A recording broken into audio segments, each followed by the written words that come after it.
Good morning. In today's sessions, we discuss about the propagation algorithm.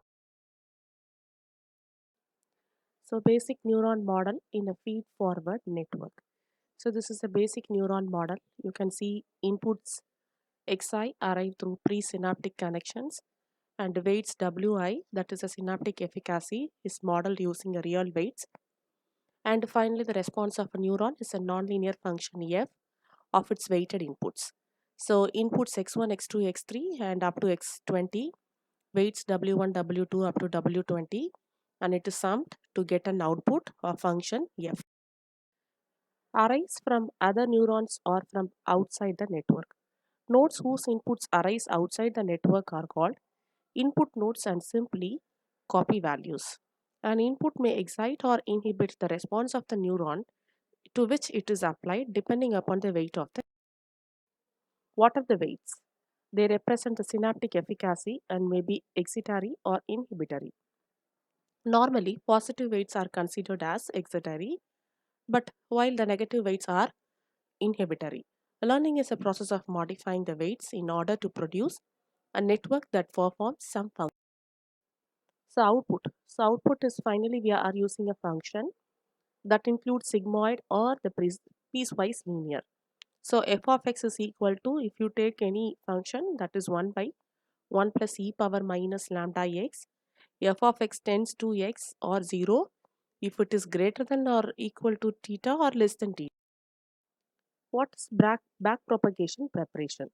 So for back propagation, we need a training set, testing set, and learning rate eta.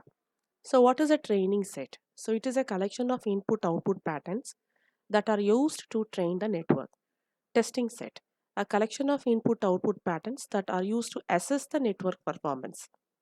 Next, what is learning rate? A scalar parameter analogous to step size in numerical integration used to set the rate of adjustments. So, for this, you will have occur a network error also. That is a total sum squared error TSSE, or it is a root mean squared error RMSE. So, TSSE is equal to half the summation of desired minus the actual value square. And what is root mean squared error? That is equal to root of 2 into the total sum squared error divided by the pattern outputs. Pseudo code algorithm. So this algorithm which is randomly used here, actually in this algorithm also we have to choose the initial weight, and the error is also large here, and you have to apply the inputs to the network, calculate the error at the output, and use these error signals to compute the weight adjustment. So this algorithm is used to evaluate the network performance. What are the possible data structures? So there are two-dimensional 2D arrays or 1D arrays. So 2D arrays are the weights at least for input to hidden layer and hidden to output layer connections, and also the weight changes. So one-dimensional array, it has a neuron layer, or it has a cumulative current input, a current output error signal for each neuron, and also the bias. So apply inputs from a pattern. So from a pattern, you have to apply the inputs, like we will be applying to the input node, and you have to calculate the outputs from each neuron based on the pattern. So the output from neuron J for pattern P is O of Pj. So O of Pj is a pattern output, that is 1 by 1 plus e power minus lambda net J. So calculating the error signal. How you will calculate the error signal? From the output neuron error signal.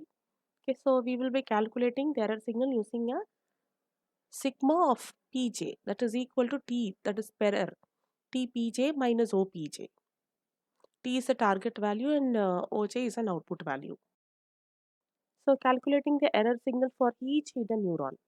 So for each hidden neuron, you will be calculating the separate, you have to individually calculate the error signal.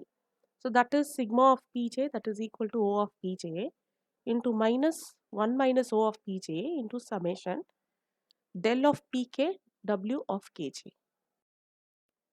So calculate and apply weight adjustment. So calculating and applying the weight adjustment are also be done in this algorithm. That is what the formulas are given of del Wji of t. Or for the weight adjustment, we will go for t plus 1. So feed forward network training by back propagation. That is the parameters. What are the parameters here we have used, and what is the back propagation algorithm, and what is the use of this algorithm we have seen here. So we have to select an architecture, appropriate architecture, and then randomly initialize the weights while error is too large, because you will obviously you will get errors. So when the error is too large, you have to select the training pattern and feed forward to find actual network and calculate the error and backpropagate error signals. Adjust weights and evaluate the performance using the